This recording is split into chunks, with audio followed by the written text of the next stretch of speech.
Good morning. How are you today?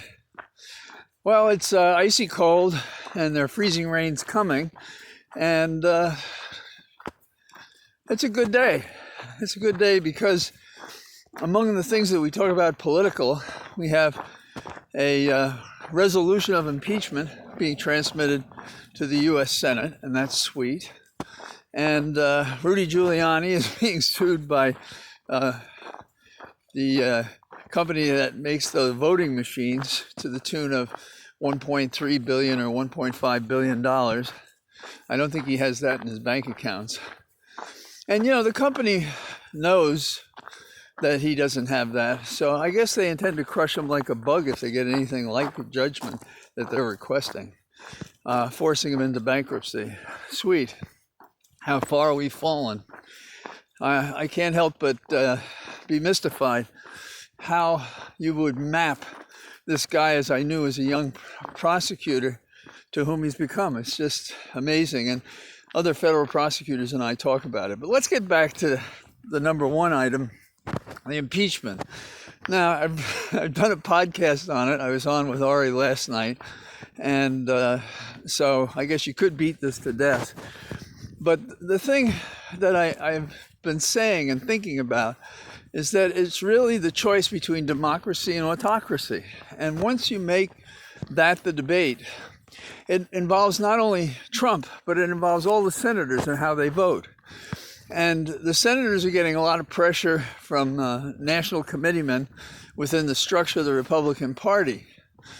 But we're going to see a division among the senators. There are going to be those who do it for the right reasons, that is, convict. And I don't know how many. I don't know if it'll be 17. But it's going to be more than one, and it might be more than 17. We need 17 because you have to have 3/4 of the Senate vote for it. And if we have our 50, assuming they all vote, then we need 17 more, 67, because 66 would be 2/3. So that's the math on that. Now, normally, the way the rules are written, and there are rules on this, and maybe I'll post them later, they should receive the resolution today, and things should start tomorrow. But there's been an agreement to delay it. And I have mixed feelings about it. I mean, as a litigator, I'd always want something to be fair. I'm also concerned that we go forward quickly. So we'll see how this works out. And the rules of the trial and everything will evolve, if you will. The presiding officer will be the Chief Justice of the Supreme Court, because the Constitution says whenever you seek to impeach a president or vice president, that's who must be in charge. So that's how I see this thing shaping out. I did suggest on the air last night that we should start by seeking to disqualify anyone who voted for objections after the riot, meaning that at that point they're giving aid and comfort to this insurrection because they're on notice.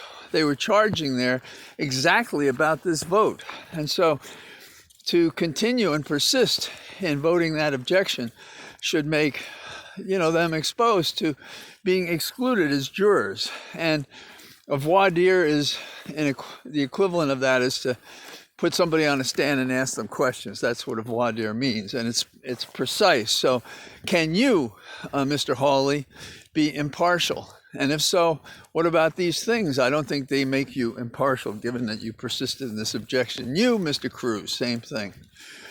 I did enjoy hearing one of the House managers talk. I liked her energy and I liked the scope of her argument. So the argument here, win or lose, is going to be how we define the enemy within. Because anybody who votes for acquittal is the enemy, period. No question about it. You can't live through this, see it transparently, and think otherwise. I also think that this is an opportunity. It's an opportunity for Democrats and those Republicans who want to be the grand old party instead of the mad MAGA party or caucus. They should combine and work on those things that they agree about. Maybe it's impossible. Maybe it's a Hatfield-McCoy thing. They can't put it aside. But that's what they should be thinking about doing. So forgive me for jumping around a little bit. I think it's also exciting that they're going forward on these emoluments cases in court.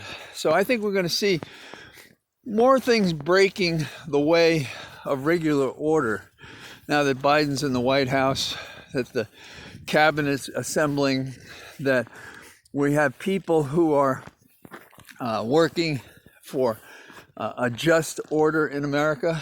So all of that is exciting. And, you know, you see the press secretary and the other people, competent statements, open statements, none of this, so don't you talk to me, you're an enemy of the press. No crazy Twitters in the morning. We are coming back to a place where we would have a governing body.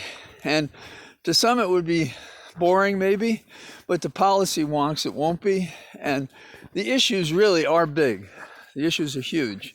Not only is it about the infrastructure of our political organization, that is, that we're a democracy, but it's about how we handle the pandemic, how we handle social justice, how we budget going forward, what we do about our environment. You know, there's a whole series of issues that are the kind of thing that people go into government look forward to attacking, to solve. People don't understand how anybody runs for these offices. The problems are overwhelming. Well, these are people that want to make a big difference. And so we have a tradition in government of those kinds of people. And Biden has assembled a group of those, 1,000 employees that are not going to have to go through hearings on the Hill. And then all those people in his cabinets, and how he's been arranging this all through the campaign and then through the transition that mostly was independent of the old outgoing administration. So anyhow, it's a good day. It's cold. I'll talk to you tomorrow. Bye-bye.